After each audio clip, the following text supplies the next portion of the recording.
Welcome to the Life's Best Medicine podcast, where we are finding hope and healing one episode at a time. No appointment needed, no rubber gloves, and no copay. Just a healthy dose of life lessons to help equip you for this wild journey we call life.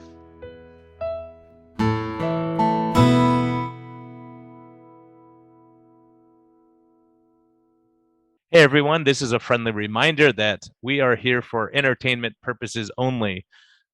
We may not even be that entertaining at times, but this is not medical advice. Talk to your doctor, check with your healthcare professionals before making any lifestyle changes or medicine changes.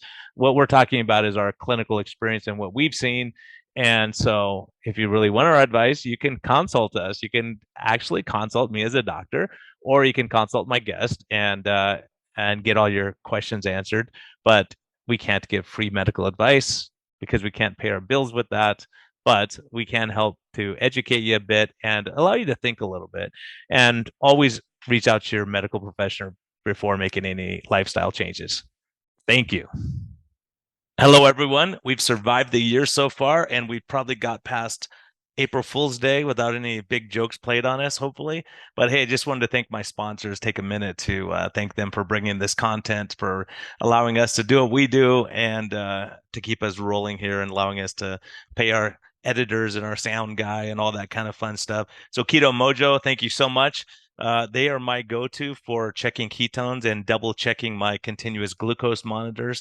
This allows us to know if we're on track and getting ready for summer. So keto-mojo.com. They're doing some great work in the community. They're traveling around and really helping a lot of people. So now that continuous glucose monitors are going over the counter, it sounds like this is a great way to double check and make sure that your monitor is working fine. And also, of course, health code GetHealth, GETHLTH.com. Delicious vanilla and chocolate shakes with great protein content. You've heard us talk about them a lot. Their name keeps coming up spontaneously on the podcast from my guests because they're really helping a lot of people get their nutrition right, especially seniors who like that sweet taste, but really need that nutritional content and staying away from the seed oils and sugars. So I want to thank my sponsors and thank you for continuing to listen, and have a great day. Hey everyone, welcome back to Life's Best Medicine podcast. I promise this will be a short one, but I felt like I just wanted to share this story because I think it's kind of cool, and I think there's a lot to life that we sometimes get so caught up in the moment, or we get so caught up in our own arrogance or whatever it might be that we can damage ourselves. I think this is a lesson about teamwork and community and not being so prideful and all those kind of things. So this just happened yesterday, or 2 days ago now. Went on a bike ride, four of us. We have our strongest rider, and we had a guy who is he's probably not in the greatest of shape yet, but he's working on it and slowly making strides and all that. And I'm kind of in the middle of the pack somewhere, and so four of us head on a ride, and we're trying to get in before this storm was coming that afternoon, and we went for a 40-mile ride. So we start and we're going into this headwind that was just brutally exhausting. So the strongest rider was in the front, and he would not relent. He didn't want to give up his position. So whenever someone tried to pass him, he would speed it up a little bit and stayed in the head the whole time. So when you're the one breaking the wind for everyone else, the peloton, they call it, like when we're all in a formation like birds do, and we're in that V, and then that head bird will slow down and go to the back and let someone else take over the lead for a while. And so this guy didn't want to do that, and we're pushing it. And I was like, man, I'm getting tired. And I was in the second or third position most of the time. And halfway through our ride, mile 18 or so, he's like, guys, I'm exhausted. I can't make it. I'm going to turn around. So he turned around and went back and ended his ride at, 18 miles or so. So he ended up probably with maybe 34, 36 miles total. So anyways, the rest of us kept going. And so I took the lead position now, and strong headwinds, felt pretty good. And then because I was resting behind him for a while, and then my legs start getting tired. And the guy behind me, who's probably the second fastest rider, passed me up. And I was thinking, you know what, jerk, you're gonna pass me up, right? And he kind of winked at me when he passed. And I'm like, oh, he's gonna take off. So he passed me pretty quickly. And then he slowed down to my pace. I'm like, oh, he's going my pace. So I was like, I could push it a little bit harder. As I was resting, we started going faster and faster and faster. because the person in front is breaking through the wind for you, and it really makes a big difference on drag when you have someone doing that. So I was resting long enough, and I go, hey, I'm feeling rested, I'm feeling good, and he started slowing down his pace a little bit. Boom, I jumped in front of him for a while. So sooner or later, we're just flying along, three of us, and we're just trading places, trading places, trading places. And we weren't passing the guy to show that we were stronger. We were saying, I'm going to pass you so that I can give you some rest and you can let back a little bit on the throttle, and not work quite as hard. And then when you start getting tired, the next guy, he would do it. So me and him were going back and forth and back and forth. And sooner or later, I was thinking, man, we're flying. We were making really, really, really good time into a headwind, which we normally don't have. And it was significant.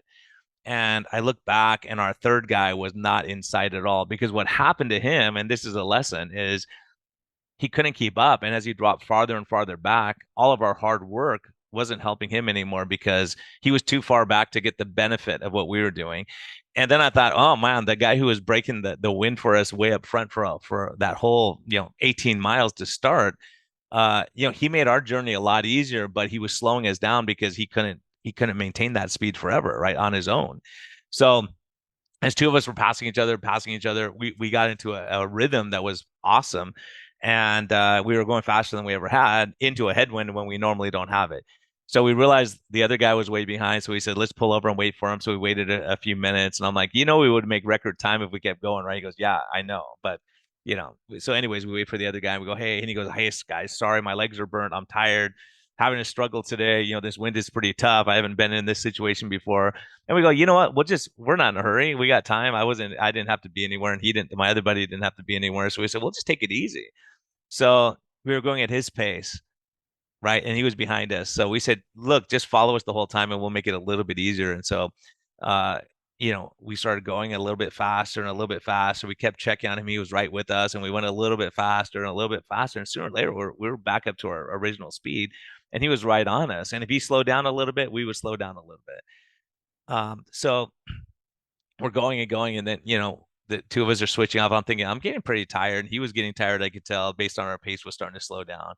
And then for the last 2 miles, guess what? The slow guy led the way. He had rested enough where he got his second win, and so he led the way all the way to the finish.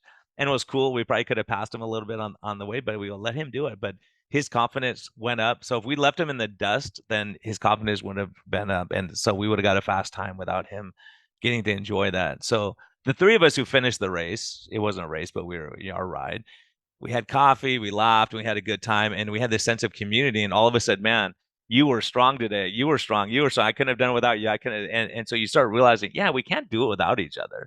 So I want to translate that into what we're doing with lifestyle stuff, because sometimes we can be the front guy and work really hard and just put it all in for a little while, but sooner or later you burn out. And I think that's the thing is we need community, and sometimes you need to pull the guy behind you, and sometimes you need to be following someone else, and sometimes you need to lead the way too and help them when they're weak and tired and beat up. And so I've seen that I have certain people that I've been part of their medical care, that they just stayed the pace.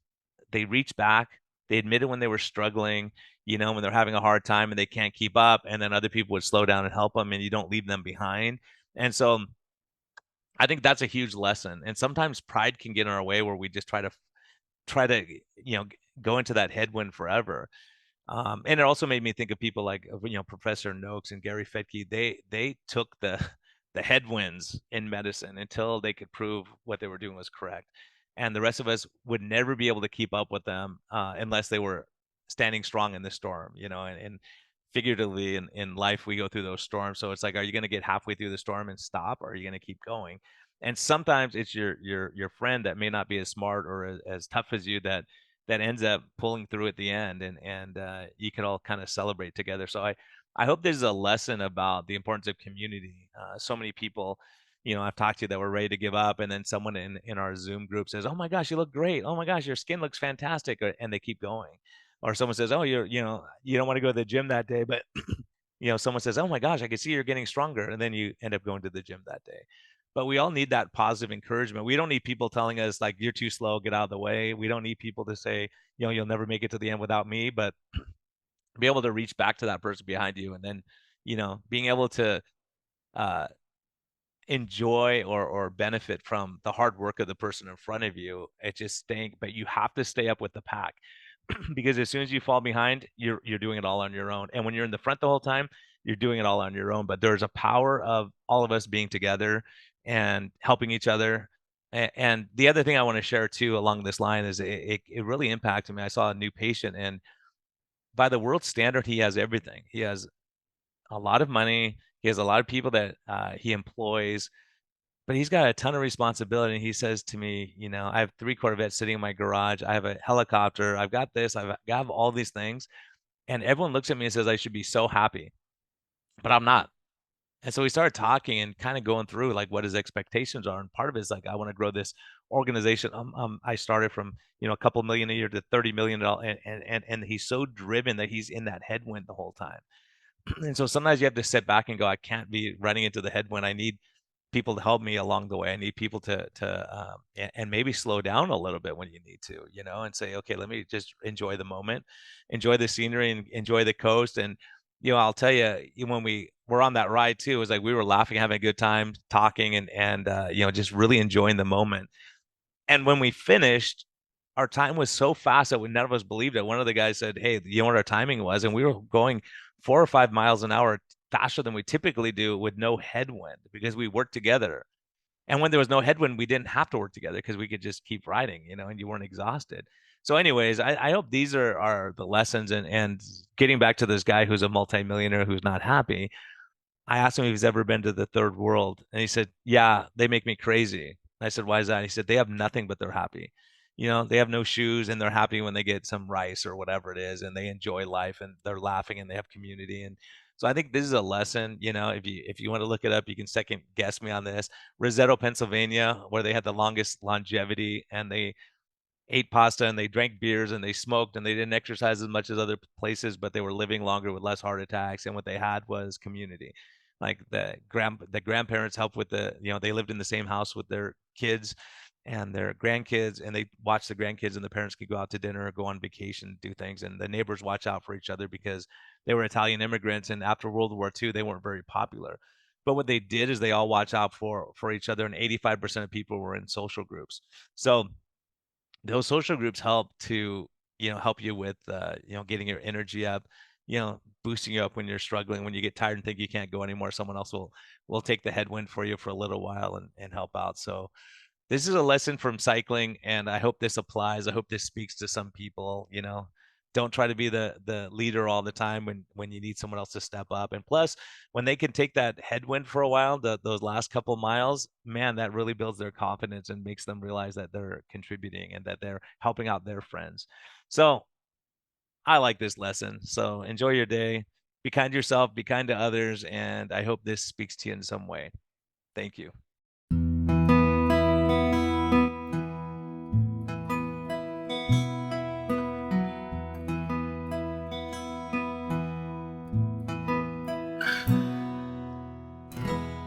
Thank you for listening to this episode. We greatly appreciate your support. We would greatly appreciate a positive thumbs up on all of the platforms like iTunes and Spotify or wherever you're listening.